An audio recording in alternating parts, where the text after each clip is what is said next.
지난 10일 세상을 떠난 고박원순 서울시장은 2011년부터 9년간 시장으로 재임했다. 재임 중 최대 업적은 단연 무상급식이다.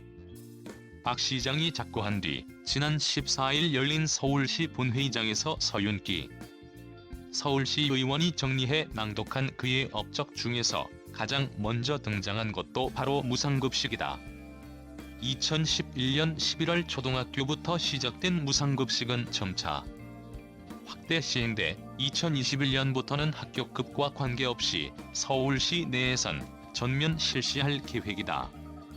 올해 무상급식에 소요되는 사업비는 7,152억 원이다. 공공자전거 따릉이도 고인의 대표적인 업적 중 하나로 손꼽힌다. 서울시 공공자전거 대여 사업은 2000년에 시작됐지만 여의도역과 청계천 등 일부 지역에 그쳤다.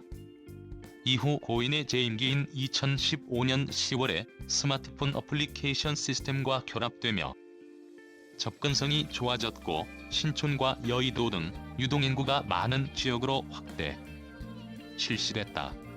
광화문 세종대왕상, 이순신 장군상 옮기려다 문미고인이 시장 재임 기간 추진한 사업 중 가장 크게 반발을 샀던 것은 광화문 광장 재구조화 사업이다.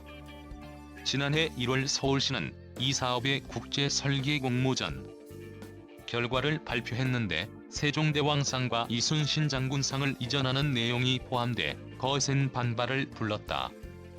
이 이전 계획은 발표 하루 만에 철회됐다.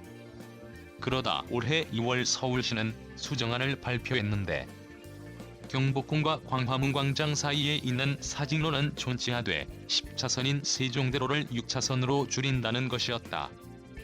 광화문 광장 전면 보행화란 목표로 추진된 이 사업 계획에 대해 당시 본지는 대선주자 지지율 1%로 떨어진 존재감을 만회하기 위한 몸부림이라고 평가했다.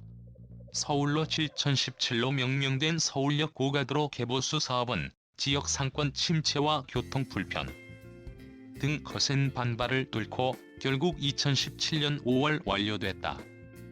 고인은 이 사업을 두고 자동차보다 사람이 숨쉬는 도시를 만들겠다는 포부를 밝힌 바 있다.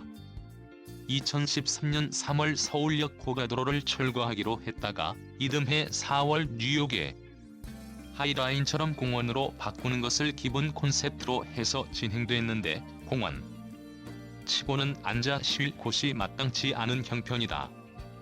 이 때문에 주로 근처 직장인들의 점심 산책 코스 또는 서울역 주변 경관을 감상하는 야경 코스로 활용되고 있다.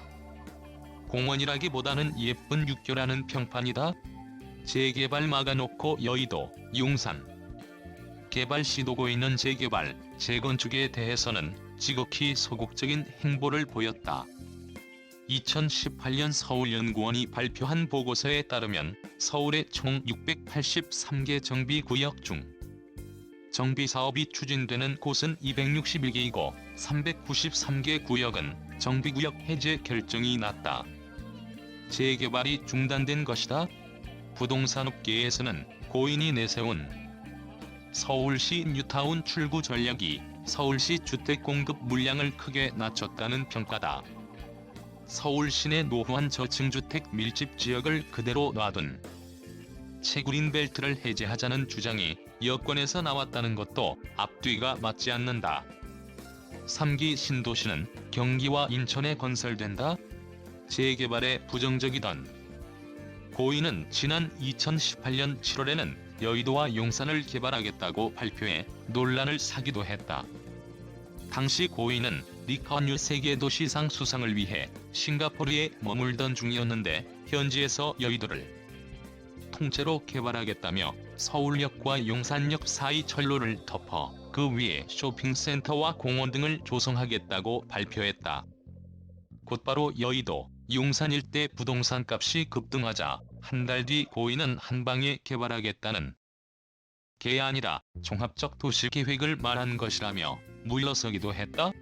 제로페이 실패 먼지 많은 날 무료 대중교통의 150억 원 제로페이는 고인 재임기 서울시가 추진한 정책 중 대표적인 실패 사례다. 지난해 5월부터 시범 운영에 들어간 제로페이는 소상공인의 카드 결제 수수료 부담을 낮춘다는 취지로 도입된 결제 시스템이다. 이 제로페이 활성화를 위해 2019년 한 해만 553억 원이 쓰였다.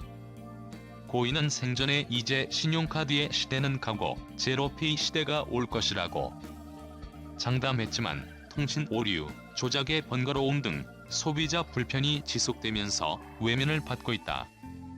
우한 코로나 긴급재난지원금을 제로페이로 지급하면서 결제액이 일시 늘기는 했다. 미세먼지가 극심하던 지난 2018년 1월 고인은 미세먼지가 심한 날에는 대중교통을 무료로 운행하겠다며 미세먼지 비상저감 조치를 시행해 150억 원을 썼다. 서울 시민들이 사흘간 출퇴근길 버스, 지하철을 무료로 이용한 대가였다. 사흘간 교통량은 평소보다 2.3% 감소한 것으로 조사됐다. 이 밖에도 지난해 6월 25일 우리공화당이 광화문 광장에 설치한 천막을 강제 철거하는 과정에서 폭력이 발생한 것도 고인에 대한 평가를 주저하게 만든다. 이날 서울시는 공무원과 용역업체 직원 등을 동원해 행정대 집행을 단행했다. 이 과정에서 발생한 물리적 충돌로 농성 중이던 우리공화당 당원